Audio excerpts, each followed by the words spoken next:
तो चलो शुरू करते हैं आज की पाठशाला। तो भैया बहुत चाइना को स्टैंड ऑफ करने का शौक है ना, तो अभी हम बताएंगे उसको कि उसकी औकात क्या है। आज हम रीजन जानेंगे कि चाइना हमारे साथ कॉन्फ्लिक्ट क्यों करना चाहता है। उससे पहले मैं आपको बता देना चाहता हूँ कि 29 और 30 को रात में क्या हुआ था। हैं क्या कह रहे हो, इंडिया ने सौगात करी थी चाइना के साथ? अबे सालो कुत्तो, ऐसी बात नहीं है। सुनो, बस चाइना के साथ थोड़ी छेड़छाड़ करी है, ज्यादा कुछ नहीं करा है। तो सुनो क्या हुआ। तो इस फिगर में देखो, ये जितने मैंने मार्क लगाए हैं ये अपने फिंगर्स हैं जो पेंगोंग सो लेक के पास हैं, ठीक है। तो ये कितने फिंगर्स हैं? 1 2 3 4 5 6 7 8 फिंगर्स हैं, ठीक है। तो चाइना ने मई महीने से ही 5 6 7 8 फिंगर्स में कब्जे करने की कोशिश कर रहा था, लेकिन इस बार हद तब हो गई जब उसने कब्जा अपना इतना बढ़ाना चाहा कि वो इस बार साउदर्न साइड में आ गया, साउदर्न बैंक में आ गया, ठीक है। वो पहले नॉर्थ में था लेकिन इस बार साउदर्न बैंक में आ गया। तो तू क्या समझता है कि तेरी इन सब हरकतों से हम तुझे अपना लैंड दे देंगे क्या? वैसे दे भी देंगे भाई, कोई दिक्कत नहीं है, वैसे वो वाला लैंड दे देंगे। तो भाई साहब जब इनके ट्रूप्स साउदर्न बैंक पर आए तो भैया इतनी मार मारी ना इंडिया वालों ने, इतनी मार मारी अपनी मिलिट्री ने कि सालों के पतझड़ सा जड़ गया इनके कानों के पास से। सही में ये बात तुम्हें कोई बताएगा नहीं, लेकिन मैं बता रहा हूं, ये सूत्रों से पता चली है, समझे। तो इतना मारा कि गिना भी नहीं और सालों को वापस भगा दिया। तो अब हम बात करते हैं कि ये चाइना ऐसा क्यों कर रहा है, हमारे साथ कॉन्फ्लिक्ट करना क्यों चाहता है। तो मैं आपको पहला रीजन बताता हूँ। सुनो भैया, लाले पड़ गए इनके खाने के लिए इनकी कंट्री में। इनका ये जो प्रेसिडेंट है, पता है क्या कैंपेन चला रहा है? कैंपेन चला रहा है क्लीन योर प्लेट। अब तुम सोचोगे क्लीन योर प्लेट, अबे सुनो, इस कैंपेन से पता है वो क्या करवा रहा है? वो बोल रहा है भैया जब तुम होटलों में जाओगे ना तो 4 जने जाओगे तो 3 ही को खाना मिलेगा, 3 ही प्लेट खाना मिलेगा। बताओ, देख लो अब चाइना की औकात। अब बाद में मत कहते रहना चाइना सुपर पावर बन जाएगा, देश पूरा वर्ल्ड का सबसे बड़ा सुपर पावर बन जाएगा, अजी घंटा बन जाएगा। भैया ये सब जो कैंपेन चला रहा है ना, ये सी जिनपिंग, पता है क्या नाम है इसका, ये जो कैंपेन चला रहा है ना, इससे लोगों में इतना डर हो चुका है, इतना डर हो चुका है कि मत पूछो। तो जनता विरोध ना कर दे कहीं,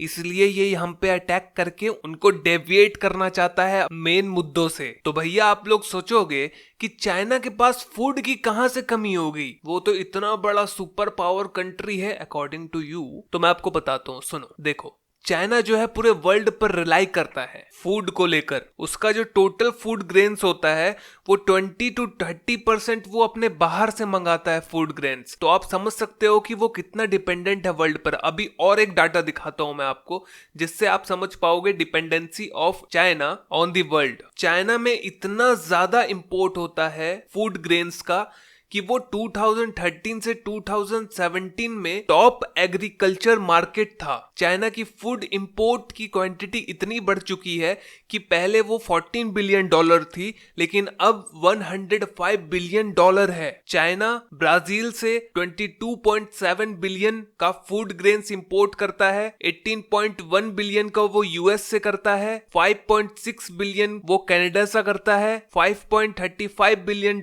वो न्यूजीलैंड से करता है। तो ऐसे बहुत सारे देश हैं जिसपे चाइना रिलाई करता है फॉर द फूड। तो भैया जैसा कि आपको पता होगा कि यूएस के साथ अब उसका ट्रेड वॉर चलने लगा है, तो उसकी कमर और टूट गई है क्योंकि यूएस उससे ट्रेड में फूड इंपोर्टेशन की भी कमी कर रहा है। तो भैया फूड सिक्योरिटी जो है ना चाइना की, वो सबसे बड़ा कंसर्न रहा है चाइना के लिए। पर नहीं भैया, जिनपिंग को तो पूरा दुनिया का वर्ल्ड लीडर बनना पे घंटा बनेगा साले चाइनीज।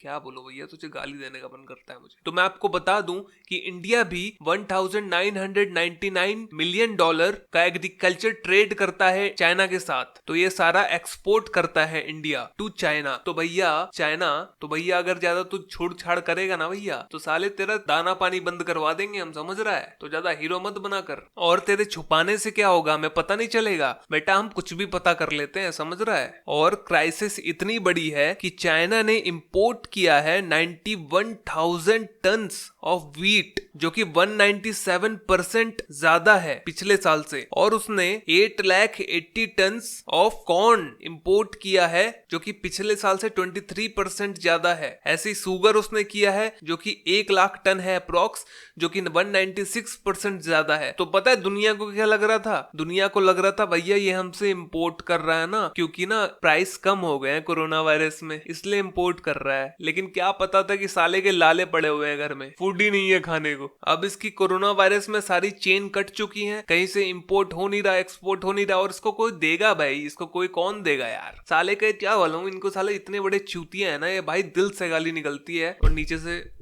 पता नहीं क्या निकलता है। तो भाई सप्लाई चेन टूटने की वजह से इसने पूरा स्टॉक जमा कर लिया है अपने चाइना में। भैया पर तेरा स्टॉक ये चलेगा कब तक? और जो इसके मेन लेंडर्स बैंक हैं, industrial and commercial bank of China, bank of China, China construction bank corridor, agriculture bank of China, भैया इनको 323 बिलियन डॉलर का घाटा हुआ था पिछले साल, और इस बार एस्टिमेशन लगाया जा रहा है कि इनको 2024 तक 950 बिलियन डॉलर का घाटा हो जाएगा। और दो बेटा, और फंसाना चाहो डेप्थ ट्रैप में दुनिया को? है दुनिया तो चूतिया बैठी है ना। अब सारी कंट्रीज जिसको लोन दिया था चाइना ने, अब सारी कंट्रीज बोल रही हैं प्लीज हमारा थोड़ा लोन माफ कर दो ना भैया या तो लोन माफ कर दो या तो ब्याज घटा दो। अब बोल रही है तुम हमारा यूज कर लो जो करना है आपको। लो बेटा, इसके पैसे तो गए काम। तो मैं आपको और एक सबसे बड़ी चीज बता दूं कि चाइना की जो सबसे बिगेस्ट ऑयल कंपनी है वो भी मनी लूज कर रही है, 32 बिलियन डॉलर्स, और ये इस कंपनी का वर्स्ट एवर लॉस है। तो तुम समझ सकते हो कि भैया चाइना तो गया काम से गया। और एक सेम कंपनी है ऐसी ही, पेट्रो चाइना, जो कि बिगेस्ट ऑयल प्रोड्यूसर है इन दी एशिया, वो भी लॉस में है, अप्रॉक्स 4 बिलियन डॉलर। तो भैया समझ सकते हो कि चाइना का क्या हाल होने वाला है। और ये चलता है हमसे लड़ने। भैया ये कुछ नहीं चाहता, ये अपनी जनता का ध्यान डाइवर्ट कराना चाहता है मेन इश्यूज से, समझे? तो ये कुछ इसकी औकात नहीं है, इसको तो ऐसा पेल देंगे, साउथ चाइना सी से पेल देंगे, अमेरिका के साथ में, ताइवान के साथ में, उधर जापान के साथ में, और नीचे से अपना ऑस्ट्रेलिया आ जाएगा, इधर से एशियान देश पेल देंगे।